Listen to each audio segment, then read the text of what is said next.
स्वागत है आपका फोकस पॉइंट की फिजिक्स क्लास में। मैं दीपू सर। आज से मैं ऑब्जेक्टिव क्वेश्चंस की प्रैक्टिस कराऊंगा। ये क्वेश्चंस आपको 12th के साथ साथ जो अदर कॉम्पिटिशन्स हैं उनमें आपकी बहुत हेल्प करेंगे। तो आइए शुरू करते हैं। जैसा कि क्वेश्चन आपको दिखाई दे रहा है, 8 कूलाम ऋण आवेश में विद्यमान इलेक्ट्रॉनों की संख्या क्या है। 8 कूलाम ऋण आवेश में विद्यमान इलेक्ट्रॉनों की संख्या, जैसा कि मैंने आपको थ्योरी में पढ़ाया, थ्योरी में आपको मैं पढ़ा चुका हूँ ऐप पर। फोकस पॉइंट लर्निंग ऐप जो है उस पर आपको सारी डिटेल मिल जाएगी। तो देखिए बेटा, 8 कूलाम, तो यहाँ पर क्या दे रखा है, जो कूलाम होता है, पहला सॉल्व कर रहा हूँ मैं। 8 कूलाम, तो ये आवेश का मान बेटा दिया रहता है। आवेश को Q से प्रदर्शित करते हैं और कितना बेटा दे रखा है, 8 कूलाम दे रखा है। इसमें हमसे पूछा है इलेक्ट्रॉनों की संख्या, और इलेक्ट्रॉनों की संख्या इसको बेटा स्मॉल n से प्रदर्शित करते हैं। आपको ध्यान होगा फॉर्मूला क्या लगेगा, Q बराबर NE, ये सूत्र होता है बेटा।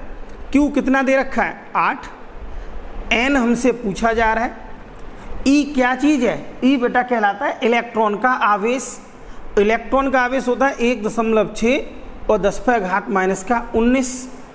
ये इसके अपॉन में आ जाएगा बेटा, तो 8/1.6 और 10⁻⁻19 बराबर n। देखो बेटा, ये पॉइंट हटा के 0 बढ़ा दिया और 16 से 80 कितने बार कट गया बेटा, 5 बार कट गया। तो ये कितना आ गया बेटा, 5। ये नीचे से ऊपर जाएगा तो 10⁻19 बराबर n। तो ये बेटा आपका आंसर हो गया, n बराबर 5 × 10⁻19। देखते बेटा, तो ये पहला वाला ही आपका ऑप्शन इसमें सही हो गया। उम्मीद करते हैं समझ में आया होगा। इसी क्रम में हम लोग दूसरे क्वेश्चन पर बढ़ते हैं। दूसरा क्वेश्चन क्या कहता है, निर्वात की वैद्युतशीलता का मात्रक। निर्वात की वैद्युतशीलता का मात्रक क्या होगा, तो आपको मैंने निकालना भी सिखाया, मैं दोबारा फिर बता रहा हूं बेटा इस चीज को। क्वेश्चन नंबर 2 देखते हैं। देखिए बेटा, क्वेश्चन नंबर 2, निर्वात की वैद्युतशीलता। तो ये बेटा हम अच्छी तरह जानते हैं कूलाम के नियम से, बट कूलाम के नियम से, कूलाम का नियम बेटा क्या कहता है, F बराबर 1/4 पाई एप्सिलॉन 0 और Q1 Q2 अपॉन R²। हमसे काय का मात्रक पूछा है बेटा, निर्वात की वैद्युतशीलता, मतलब इसका एप्सिलॉन 0 का क्रॉस मल्टीप्लाई करेंगे तो एप्सिलॉन 0 क्या आएगा बेटा, 1/4 पाई गुणा F, क्या आएगा बेटा, F क्रॉस मल्टीप्लाई कर दिया और कितना आएगा बेटा, Q1 Q2 बटे R²। अब यहाँ बेटा मात्रक लिखना चालू करेंगे। Q1 हमारा क्या है बेटा, आवेश, और आवेश का मात्रक होता है कूलाम। Q2 भी क्या है बेटा, आवेश, और आवेश का मात्रक भी क्या होता है बेटा, कूलाम। 4 पाई अचर राशि है, इसका कोई मात्रक नहीं होगा। और F हमारा क्या बन जाएगा बेटा, न्यूटन। बल का मात्रक होता है, बल F मात्रक होता है न्यूटन। R हमारी है दूरी, और दूरी का मात्रक क्या होता है, मीटर, और ऊपर क्या लगा हुआ, स्क्वायर। तो इसका बेटा मात्रक क्या आ जाता है, कूलाम स्क्वायर प्रति न्यूटन मीटर स्क्वायर। ये बेटा किसका मात्रक बन गया, निर्वात की वैद्युतशीलता का मात्रक आ गया। ऑप्शन मैच करते हैं, coulomb square newton metre square, ये पहला वाला ही ऑप्शन आपका सही है। समझ में आ रहा है बेटा सभी के, दिक्कत तो नहीं है। ऐसे धीरे धीरे करके हम डेली 8 से 10 बहुविकल्पी डेली तैयार करेंगे, और आपकी जिम्मेदारी बनती है डेली उन्हें समझें, क्योंकि ये बहुविकल्पी क्वेश्चंस आपको in future her competition exam में बहुत हेल्प करेंगे, ध्यान रखना बेटा। तो देखिए बेटा, क्वेश्चन नंबर हम लोग अब 3rd पे बढ़ते हैं। क्वेश्चन नंबर 3, क्वेश्चन नंबर 3 क्या कहता है, ये कह रहा है 1 माइक्रोकूलाम तथा 4 माइक्रोकूलाम के 2 आवेश एक दूसरे से कुछ दूरी पर वायु में स्थित हैं। उन पर लगने वाले बलों का अनुपात। तो दो आवेश हैं बेटा इसमें, 1 माइक्रोकूलम और 4 माइक्रोकूलम है। तो हम क्या काम करते हैं ना, बना लेते हैं बेटा। देखो तो ये हमने चित्र बना रहे हैं बेटा इसका, तो कितना है +1 माइक्रोकूलम, इधर कितना है बेटा +4 माइक्रोकूलम। ये फेरड लिख दिया, कोई बात नहीं, ठीक। अब क्या काम करेंगे बेटा, एक दूसरे को कुछ दूरी पर हमने वो दूरी मान ली है बेटा r। कितनी दूरी मान ली है r। अब कह रहा है उन पर लगने वाले बलों का अनुपात। तो ध्यान देना बेटा, जो 1 माइक्रोकूलम का आवेश है वो 4 माइक्रोकूलम के आवेश पर बल लगाएगा। 4 माइक्रोकूलम का जो आवेश है वो 1 माइक्रोकूलम के आवेश पर बल लगाएगा। इन बलों का अनुपात निकालना है। तो सबसे पहले बेटा ध्यान देना, तो यहाँ पर मान लेते हैं Q1 बराबर 1 माइक्रोकूलम। कितना है बेटा 1 माइक्रो। अब इस माइक्रो को चेंज करेंगे और जब भी माइक्रो को बदलते हैं 10⁻⁻6 आता है और ये क्या लगा देंगे बेटा कूलम। Q2 हमारा क्या है बेटा 4 माइक्रोकूलम। आप प्लस लिखें कोई फर्क नहीं पड़ता, परमाण लेना पड़ता है बेटा। तो आ गया 4 और 10⁻⁻6 कूलम। ये -6 कहाँ से आया बेटा, इस माइक्रो को हमने हटा दिया। अब ध्यान देना Q1 के द्वारा Q2 पर लगाया गया बल हमने कितना मान लिया Fa।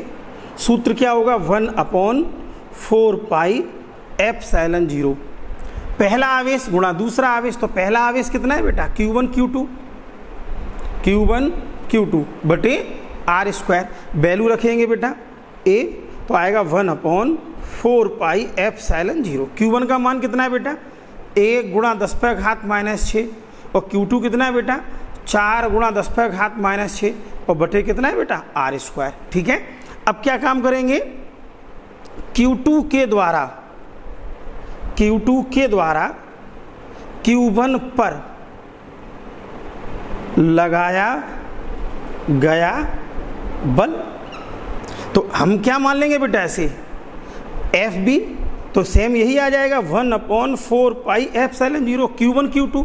तो Q1 कितना है बेटा 1 × 10⁻⁻6, Q2 कितना है 4 × 10⁻⁻6 और दूरी कितनी है बेटा r²। आप समझ गए होंगे, दोबारा फिर समझिए। ये इस पर बल लगाएगा तो एक आवेश है और एक आवेश, ये दोनों आवेश आ गए। जब हम ये वाली कंडीशन लेंगे तो इस कंडीशन में भी तो दो आवेश होंगे। ये इस पर बल लगा रहा है तो ये आवेश गुणा ये आवेश। अनुपात पूछा जा रहा है बेटा, तो यहाँ क्या आएगा FA बटे FB।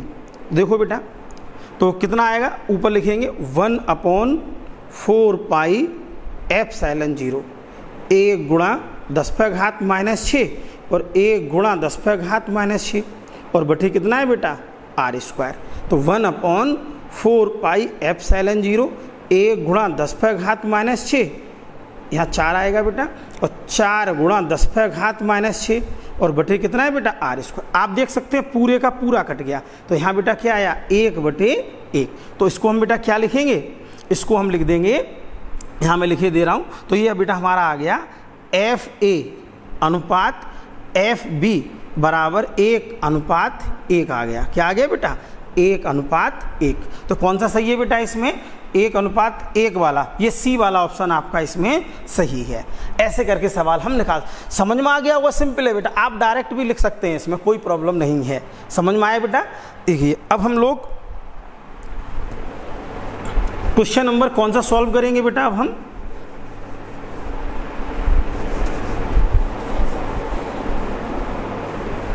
Question number 4। Question number 4 क्या कह रहा है, यदि +1 माइक्रोकूलम तथा +5 माइक्रोकूलम के दो आवेशित कण 10 सेंटीमीटर की दूरी पर स्थित हैं तो उन पर लगने वाले बलों का अनुपात होगा।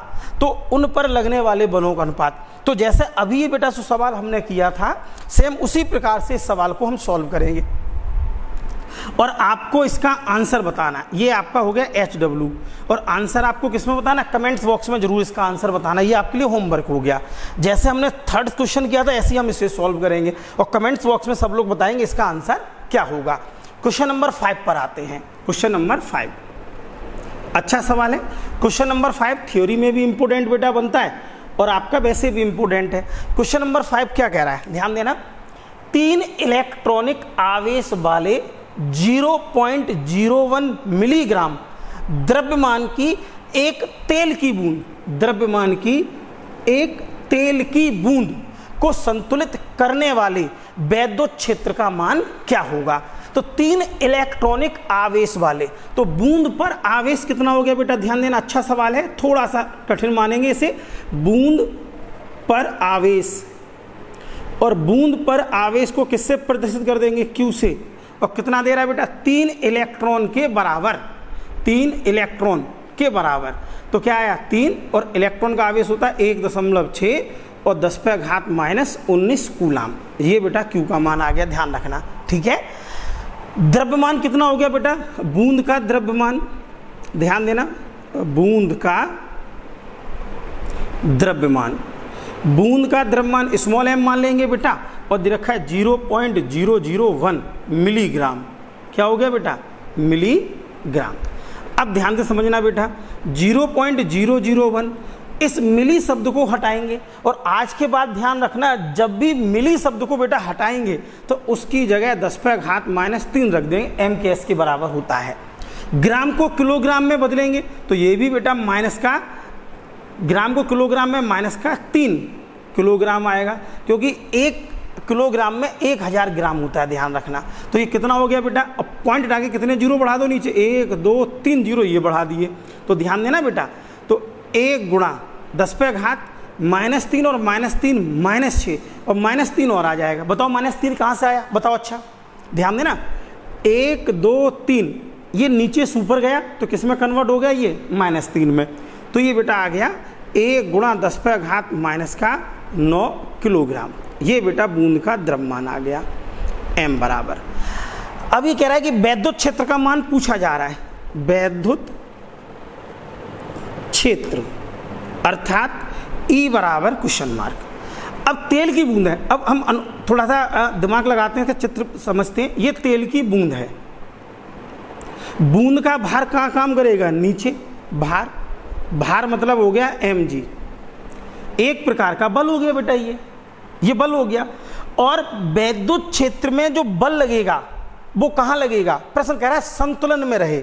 संतुलन का मतलब क्या हो गया, भार लग रहा है नीचे, तो वैद्युत बल बेटा कहाँ लगेगा, वैद्युत बल लगेगा ऊपर की तरफ लगेगा, ध्यान रखना।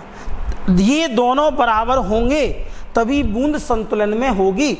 अगर भार का मान ज़्यादा है तो बूंद नीचे गिर जाएगी, अगर F का मान ज़्यादा है तो ये ऊपर चली जाएगी बेटा। ये दोनों बराबर होंगे तभी क्या होगा बेटा, तभी ये बूंद संतुलन में रहेगी। तो इसका मतलब बेटा क्या हो गया, इसका मतलब हो गया F बराबर mg। क्या हो गया बेटा, F बराबर mg। अब ध्यान देना बेटा, आपको ध्यान होगा E बराबर F/Q, आपने पीछे पढ़ा था परिभाषा से। यहाँ से F का मान निकालते हैं, क्रॉस मल्टीप्लाई QE या EQ बराबर F। ये मान यहाँ रखेंगे बेटा, तो EQ बराबर क्या आ जाएगा बेटा, mg। हमें मान का आएगा चाहिए E, तो E बराबर mg बटे Q। अब ध्यान देना, m का मान कितना था बेटा, m का मान देखो 1 गुणा 10⁻⁹, g का मान फिक्स होता है 9.8 बटे q। q कितना बेटा, 3 गुणा 1.6 और 10⁻⁻19। देखो जरा, पॉइंट से पॉइंट हट गया, तो 98/16 तिया 48, 10⁻⁻9 पहले से ही है, इसे और पहुंचा दियो तो कितना हो जाए, प्लस का 19 नहीं हो जाएगा बेटा। इसको 100 मान लो, इसको 50, तो लगभग 2 आ जाएगा। तो 10 पे घात कितना, +19 -9 10। देखो 10 घात आ रही किसी की, आ रही है, देखो ये वाला आंसर आपका सही है। भाई हमें अनुमान ही तो निकालना है, तो लिखना चाहो लिख दो यहाँ पे 0.4, ये आ गया। और इसका मात्रक बेटा 2 होते हैं, न्यूटन प्रति कूलाम भी होता है और वोल्ट प्रति मीटर भी होता है, जो कि उसमें दिया गया है। ये विभव प्रवणता की सहायता से निकाला गया, जो मैं आपको वैद्युत विभव वाले चैप्टर में पढ़ाऊंगा। ये सवाल अच्छा सवाल था, इंपॉर्टेंट है, वैसे भी ये न्यूमेरिकल में पूछा जाता है। उम्मीद करते हैं समझ में आया होगा। ठीक है बेटा, अब इसी क्रम में क्वेश्चन नंबर हम लोग बढ़ते हैं बेटा 6। क्वेश्चन नंबर कौन सा पढ़ते हैं? 6वां। देखो क्वेश्चन नंबर 6 हमारा क्या कहता है?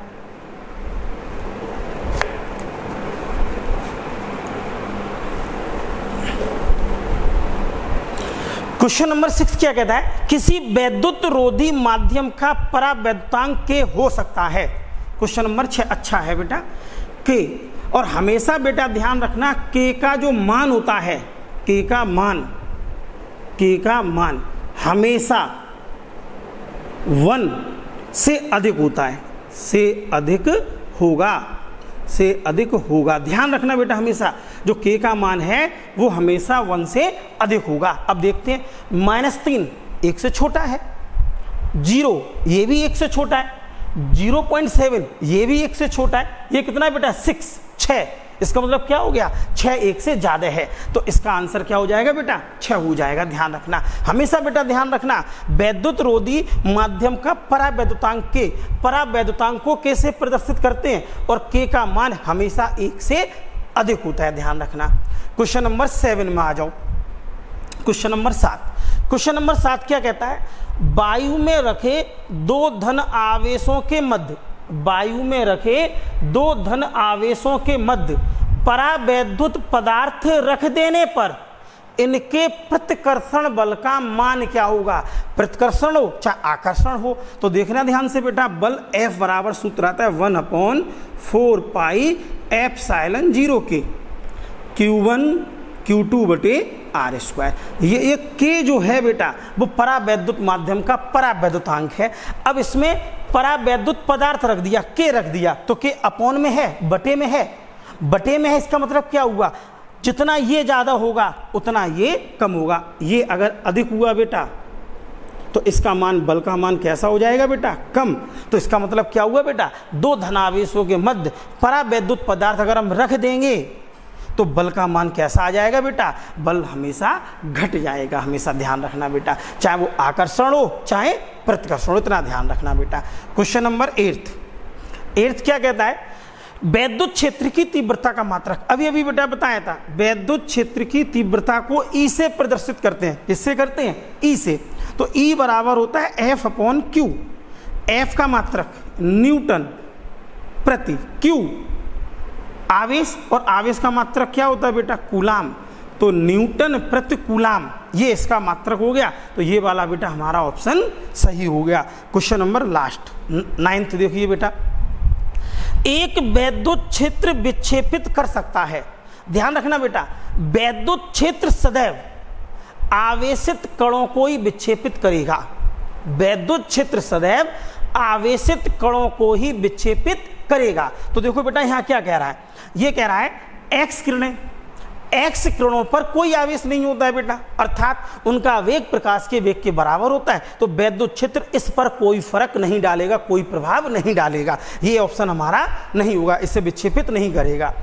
न्यूट्रॉन के ऊपर पहले से आवेश नहीं होता है, न्यूट्रॉन अनावेशित कण है, इसलिए वैद्युत क्षेत्र न्यूट्रॉन पर भी कोई प्रभाव नहीं डालेगा। अल्फा कण पर धन आवेश होता है, तो वैद्युत क्षेत्र क्या करेगा बेटा? आवेशित वस्तुओं को ही विक्षेपित करेगा। तो अल्फा कण को क्या कर देगा? ये विक्षेपित कर देगा। जबकि गामा किरणों का वेग प्रकाश के वेग के बराबर होता है, और गामा किरणों पर वैद्युत क्षेत्र या चुंबकीय क्षेत्र का कोई प्रभाव नहीं होता। तो कौन सा ऑप्शन बेटा हमारा सही है? अल्फा किरणों वाला सही है। तो बेटा देखा आपने, बहुत आसानी से हम लोगों ने बहुविकल्पी क्वेश्चंस, ऑब्जेक्टिव क्वेश्चंस को हमने समझ लिया। इसी प्रकार से मैं डेली आपको एक वीडियो दूंगा जिसमें 9 से लेकर 10 क्वेश्चन लगभग होंगे। डेली 10 तैयार करेंगे आप तो 1 महीने में 300, और 1 साल में आप लोग खुद बेटा समझदार हैं। तो बहुत अच्छी तैयारी हो जाएगी। और इस तैयारी को करने के लिए जुड़े रहिए अपने दीपू सर से, फोकस पॉइंट फिजिक्स क्लास से जुड़े रहिए बेटा। और हमारा जो ऐप है वो आ चुका है प्ले स्टोर पर, focus point learning app download करिए और संपर्क करें 9808441269 द्वारा, फिर 9808441269 व्हाट्सएप नंबर है। कॉल करें, व्हाट्सएप करें। धन्यवाद।